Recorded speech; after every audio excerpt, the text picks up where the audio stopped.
We're talking zero trust today. John Kindervag is the father of zero trust. Greg Touhill is the general of zero trust. Today, we have Dr. Zero Trust, Chase Cunningham. Hit the music, Manny.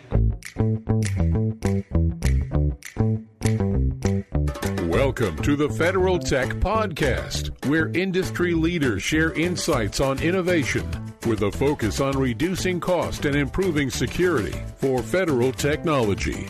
If you like the Federal Tech Podcast, please support us by giving us a rating and review on Apple Podcast.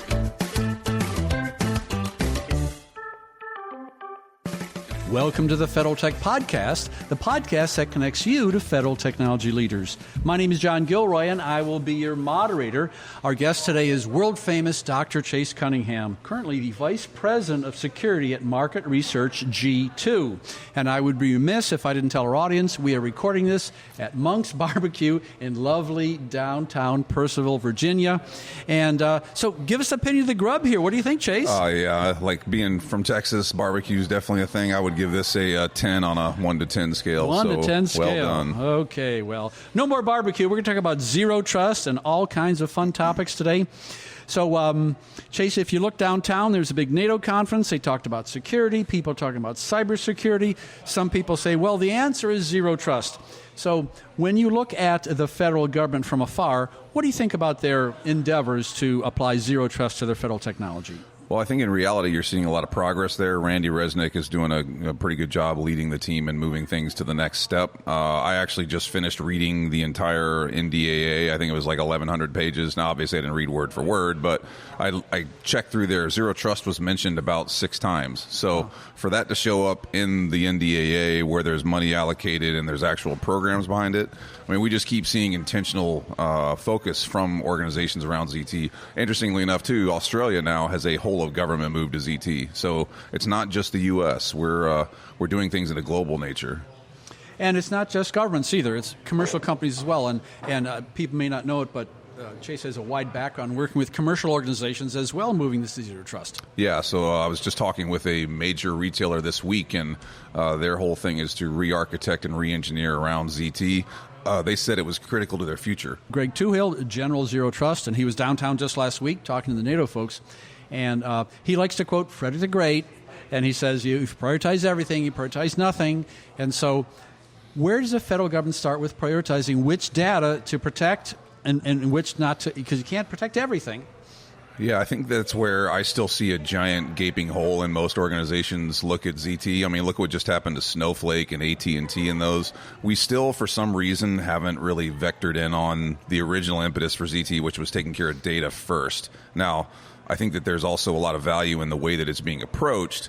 But at the end of the day, if data is so critical and data is what we're actually here to protect, why are we still hemming and hawing around with actually enforcing controls around data itself? The technology exists to do this smartly. We can't keep the excuses going here, I think. Sean Connolly is a well-respected member of CISA, and you probably know Sean, and he was on a podcast recently, and I was kind of surprised. He talked about 300 different cloud providers. Wow. Is that what they're juggling, really? It's huge. And the other thing that's really weird is you've got this kind of approach to where some agency can say they have a particular need or a particular use case, and they can just get a sole source contract for another cloud thing to be spun up and allocated to them. The CIA did it for about $250 million or $750 million. So it just is sprawl, and it's not well managed is the issue.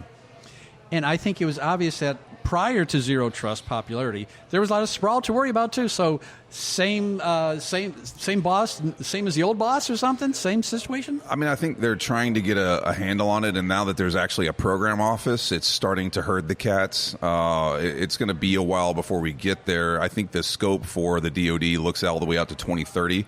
So, I mean, this is a battleship to be turned with a wooden tiller, and they're working their way through that. If you look at an agency like HHS, believe it or not, and I don't know how I can believe this, but I heard this last week that they have 1,200 systems to worry about. I mean, if we had a job for you, if you could handle maybe 100 systems, Chase, but 1,250 systems to worry, and how do you deploy zero trust on this crazy number? Well, that's where the push really has to come from the top. I think that what they've got to do is they've got to have this drive all the way from the White House down, which that was actually in the NDAA as well. And there was a recent publication, too, that talked about you've got 120 days from, I believe it was the first of this month, to move towards lining up where that's going to go and what you're going to do. So that's coming from the office of the president, which is good. It's carrot or stick. The stick is getting larger. I think the carrot is getting larger as well. So honestly, the trends indicate to me from my sort of market analyst stuff that good things are in play. But it's going to take time. I mean, technology has done this disservice to us where we think you hit the easy button and you're done. That's not how this works. This is strategy all day long, followed by technology. Ladies and gentlemen of the jury, I have Exhibit A in front of me, which is a photocopy of the Executive Office of the President mandate from January 26, 2022 for Zero Trust. I mean, it's there, and they're pushing it. Now, our agency's going to have to get a score, like a FSMA score, some kind of a score on this? Or so how is this going to be deployed throughout many different agencies? I don't know how they're going to do it. Just push people into it? Well, they're starting to line up on incentives when you get to a certain state and you track your maturity and you can kind of, quote, prove that you're at a level of ZT. There are benefits that can come from that for kind of compliance-y type issues and those things. One thing that John and I have talked about for a long time that I totally agree with is we don't want a ZT like certification or stamp or sticker or something, because that's not what's happening here. We don't want a point in time ZT. We want ZT to be something that's done over the long time strategically. So I think there's going to be a line in the sand that's going to get drawn pretty soon. And from what I've heard from my interactions with people on the Hill that are doing this, they're talking about basically pulling funding from organizations that can't achieve that goal, which makes sense. I mean, money talks, everything else walks. Yeah. And compliance is a funny word. I was once up on Capitol Hill, and I interviewed a then congressman, I think his name was Will Hurd, and he talked about, compliance, good and bad, it can limit you, it can work, but it's difficult to work with federal agencies. I mean, it's a funny thing. Some people can work their way around it, can't they? Compliance all the time can just be something you pencil whip and you do the checkbox things. And just me, like I'm a great example. I have a contract with federal government, federal agencies, and I had to have a cyber insurance policy for me, for one person. It had to be $1 million policy. I had to buy it myself. But guess how they validated that I had the controls they said I had to have? I literally took a piece of paper that they sent me, checked the box that I had it, and sent it back. And no one verified or validated it. But I'm insured for $1 million now for a government-related project. You mentioned John, and of course referring to John Kindervag here. And the advice he gives for federal organizations, I think many organizations, is to find out where your high-value assets are and then architect the system to protect those. It seems pretty upfront, doesn't it? This is not too complicated. Well, it's not too complicated until you get every agency and every different group within the agencies and all the fiefdoms that we have of everyone saying, well, my data is more important than yours, and this is critical to business, and that's not critical. And it just becomes infighting, and it's really kind of like eating your own tail, which is where the problem lies. That's why I really think from the executive level down, it has to be, these are the things that you must do. Everything else is kind of tangential and interesting. And if you don't do what we said you must do, we're going to pull funding. That's where it goes. Honestly, I think in general, we should have a cyber tax credit for businesses. Just like we have LEED certified buildings, I don't see why we can't incentivize organizations with a cyber tax credit for not having crappy cyber practices. You get a tax credit. You probably hear Chase's voice as well modulated because you have a podcast too, don't you, Chase? Yeah, I do. I've got my Dr. Zero Trust thing that I've been doing for a while now. Yeah, I listened to every one of them, and I think the best episode I've heard was with a guy named Sarkar, and his company is Color Tokens, and he talked about being breach ready. But this guy was just really on top of it, wasn't he? Yeah, he knows his stuff, and I mean, he was a CIO for a really large organization, so for having somebody that's been in the trenches and done the work and led organizations, it was really fortunate for me to be able to interview him. So you can search it on Apple Podcasts, and you can go to June 5th episode and listen to it. And what was fascinating about it is that some people are very glib when they talk about baseball statistics or golf statistics, but he was talking about the MITRE ATT&CK formula. He knew that like backwards and forwards. He knew it like ABC, didn't he? Yeah, I think he probably sees it in his nightmares. I mean, he's been deeply, deeply entrenched in MITRE, so he really is one of the folks that he's kind of rare. Like, you don't typically run into C-suite level people that have come up through the ranks, but he's been pretty much every job you can think of in cyber. Yeah. And so that's the Dr. Zero Trust podcast, and it's called Breach Ready, but the company's called Color Tokens, which is interesting, isn't it? Yeah, I mean, hey, Color Tokens, I think it had something to do with the way they were tagging systems and tokenization, so I'm not sure exactly how that played out, but something along those lines. Well, I listened to your podcast, and I have some quotes from you from the podcast, and you tell me if these are accurate or not accurate, you know? In about a month, I'm doing an interview on quantum.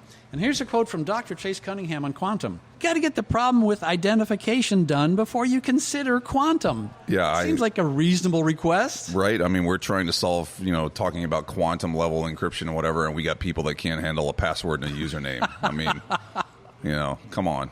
Yeah, it's like, what's going to be the menu when your son shows up on Mars? Well, maybe. All right, let's figure out how to get there first. Yeah, maybe communicate there and go back and forth. That's a tough one.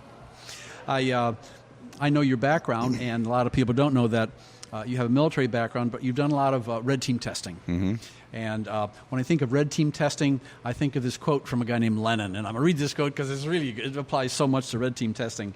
Lennon once said that you probe with bayonets. When you find mush, you push. When you find steel, you withdraw. I never thought I'd agree with Lennon, but here we are. Right? That's a penetration testing, isn't it? Yeah, and if it is mushy, you just push, and that's what causes the failover.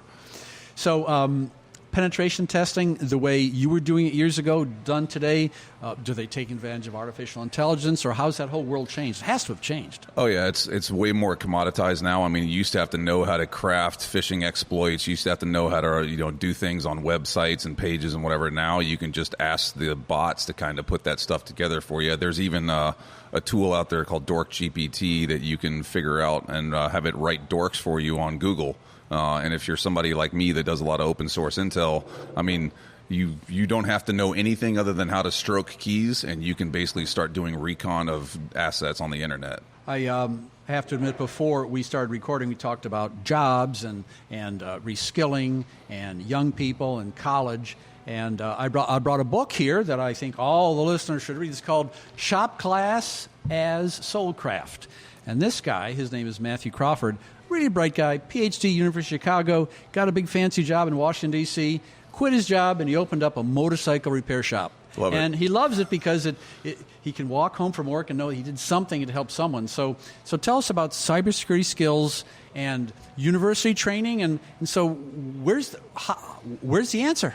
Well, so I'll give you some example because I'm living this right now. So my oldest was going to college for cyber, and he said, look, man, I'm getting burnt out on theory. I want to do the work. Did a little bit of looking around and talked to some friends of mine. Turns out there's you could call it a cyber trade school here in the Sterling, Virginia area. He's in that now, so now he's going through that in 16 weeks. He'll get 12 weeks of on pause doing the work and 3 certifications. He's only 3 weeks in, and he's already got people asking him about a job when he gets out. And it's, he's going to spend like a total $6 or $8 grand, and he's off to the races. And the jobs are not menial, like, $20,000. Like, they're offering 6-figure jobs for when he comes out. And it just makes it, to me, like, I think we need more people that are willing just to go in and do the work and understand the practical side of it. Like, the theory is the theory. I mean, we keep beating this to death. I'm honestly pretty burnt out on thought leadership, to be perfectly frank.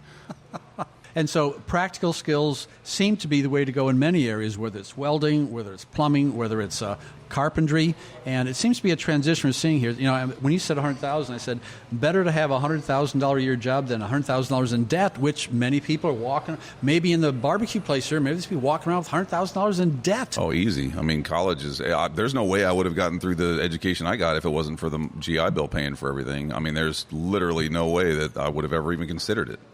And we should let people know Chase has a PhD. He also has several patents and many, many books. The last book we talked about was a book called How Not to Lead. Yeah. Well, what kind of title is that? I mean, there's so many books about like how to be an amazing leader and walk across hot coals and all the other stuff, but I couldn't find a book that was really like, look, here's how not to be a jackass, and here's how not to kind of ruin people's day. So for me, this was an opportunity to do a little bit of personal catharsis / venting / hopefully educate some people. This is a very sophisticated book. It has a picture of a bird with a hat on it, which is very impressive. But the words on this book, I mean, it doesn't make any sense. A dumpster chicken. So what the heck is a dumpster chicken? What's it got to do with leading? Yeah, well, we've all dealt with dumpster chickens. If you've ever been by the pier, you've seen seagulls, right? They swoop in and they squawk real loud, and they usually crap on things and fly away.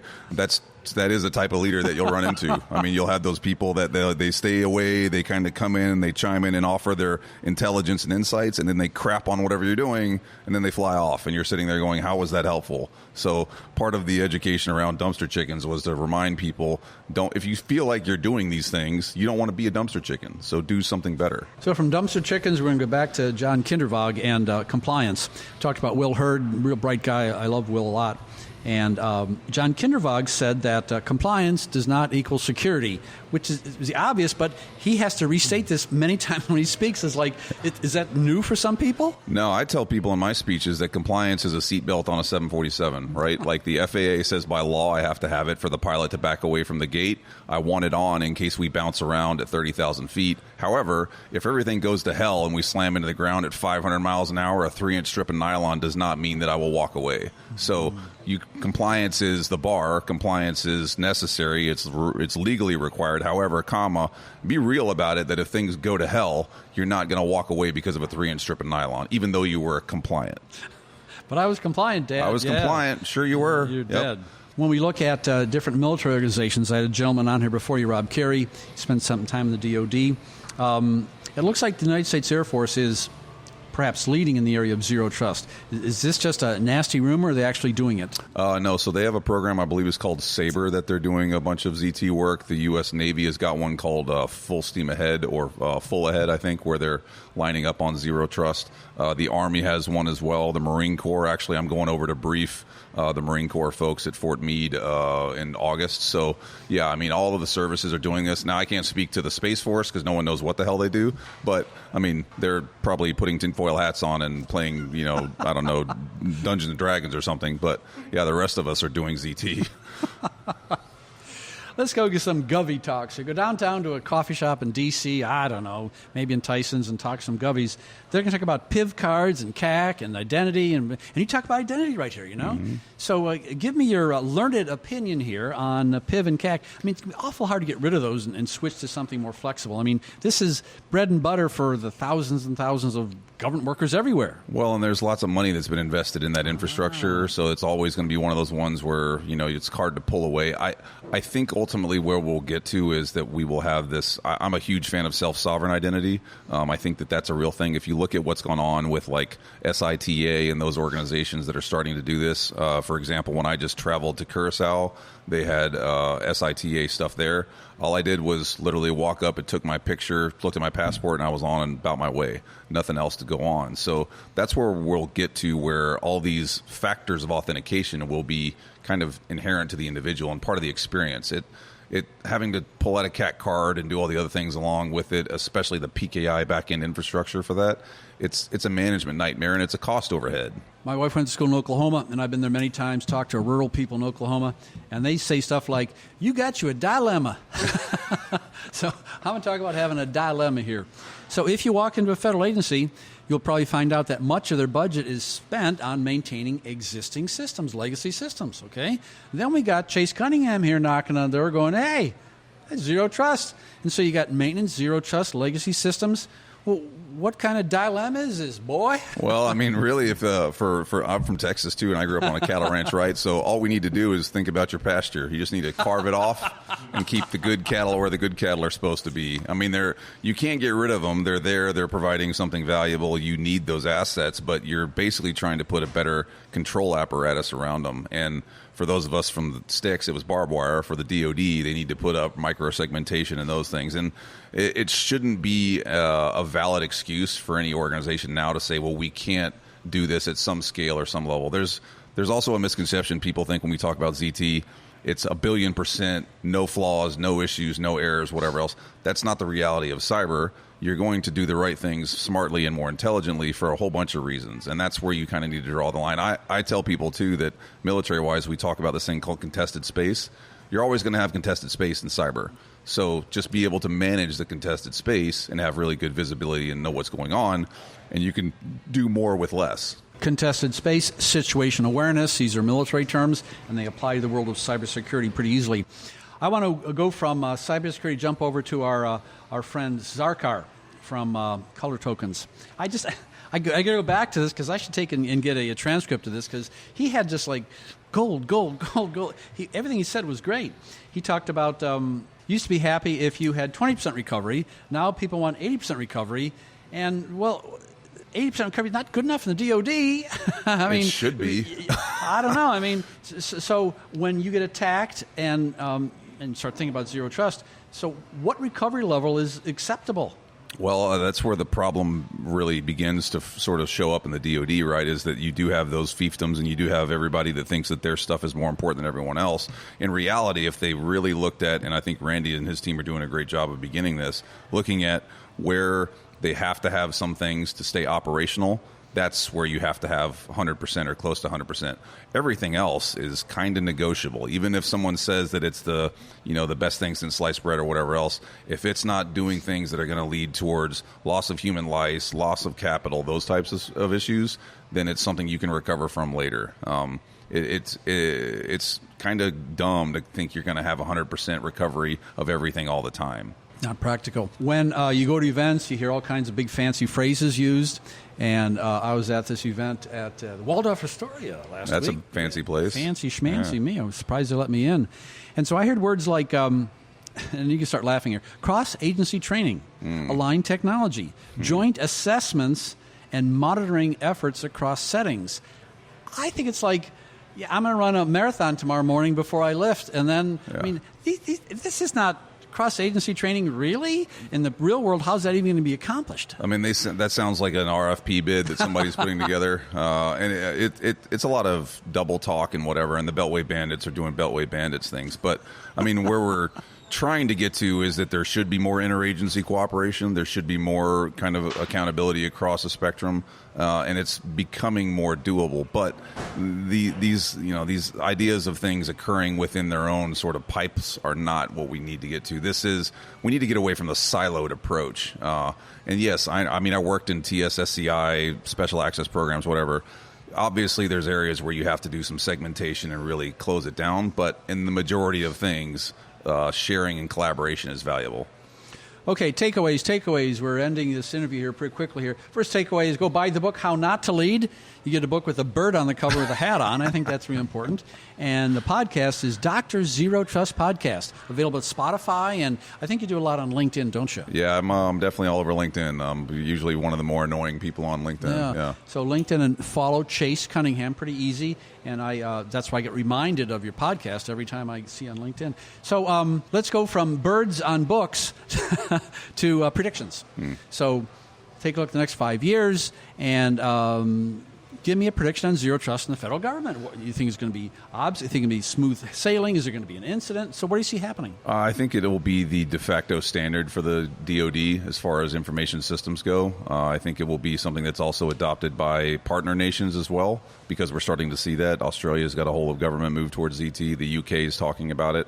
But it's not going to be all smooth sailing like we used to tell everybody when I was in the Navy, prepare for rough seas. It's just going to be what's going to happen. So we're going to get there. It's going to take time and effort, but all of the indicators and trends show that we're moving towards that final state. Good. Nice, positive ending. You have been listening to the Federal Tech Podcast with John Gilroy. I'd like to thank my guest, Dr. Chase Cunningham, Vice President of Security Market Research at G2. Thanks for listening to the Federal Tech Podcast. If you like the Federal Tech Podcast, please support us by giving us a rating and review on Apple Podcast.